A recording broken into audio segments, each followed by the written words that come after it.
golden circle.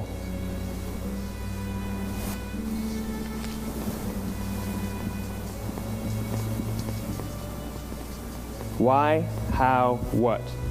This little idea explains why some organizations and some leaders are able to inspire where others aren't. Let me define the terms really quickly.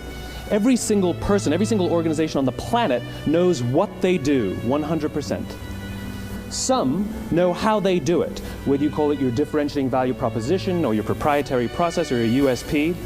But very, very few people or organizations know why they do what they do.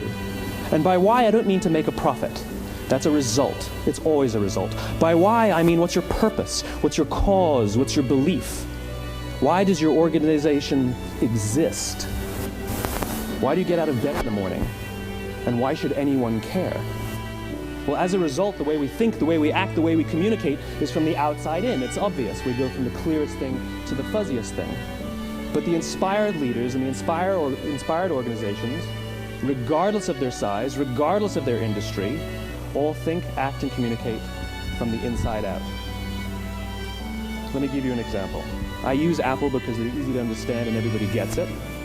If Apple were like everyone else, a marketing message from them might sound like this. We make great computers. They're beautifully designed, simple to use, and user-friendly. Want to buy one? Meh. And that's how most of us communicate. That's how most marketing is done, that's how most sales is done, and that's how most of us communicate interpersonally. We say what we do, we say how we're different or how we're better, and we expect some sort of behavior, a purchase, a vote, something like that. Here's our new law firm. We have the best lawyers with the biggest clients. We have, we always perform for our clients, do business with us. Here's our new car. It gets great gas mileage. It has, leather seats. Buy our car. But it's uninspiring. Here's how Apple actually communicates. Everything we do, we believe in challenging the status quo. We believe in thinking differently. The way we challenge the status quo is by making our products beautifully designed, simple to use, and user-friendly. We just happen to make great computers. Want to buy one? Totally different, right? You ready to buy a computer from me?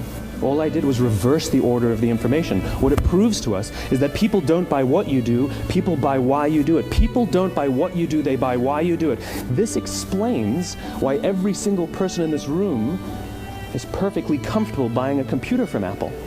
But we're also perfectly comfortable buying an MP3 player from Apple, or a phone from Apple, or a DVR from Apple. But as I said before, Apple's just a computer company. There's nothing that distinguishes them structurally from any of their competitors. Their competitors are all equally qualified to make all of these products. In fact, they tried.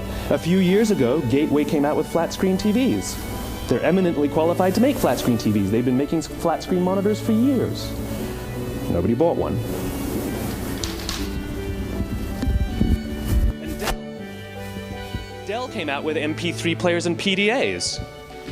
And they make great quality products, and they can make perfectly well-designed products, and nobody bought one. In fact, talking about it now, we can't even imagine buying an MP3 player from Dell. Why would you buy an MP3 player from a computer company? But we do it every day.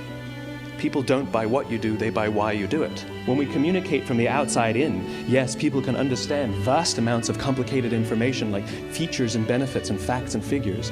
It just doesn't drive behavior. When we communicate from the inside out, we're talking directly to the part of the brain that controls behavior, and then we allow people to rationalize it with the tangible things we say and do. This is where gut decisions come from. Sometimes you can give somebody all the facts and your figures, and they say, I know what all the facts and details say, but it just doesn't feel right. Why would we use that verb? It doesn't feel right. Because the part of the brain that controls decision-making doesn't control language. And the best we can muster up is, I don't know, it just doesn't feel right. Or sometimes you say you're leading with your heart, or you're leading with your soul. Well, I hate to break it to you, those aren't other body parts controlling your behavior. It's all happening here in your limbic brain, the part of the brain that controls decision-making and not language. But if you don't know why you do what you do, and people respond to why you do what you do, then how will you ever get people to vote for you or buy something from you, or more importantly, be loyal?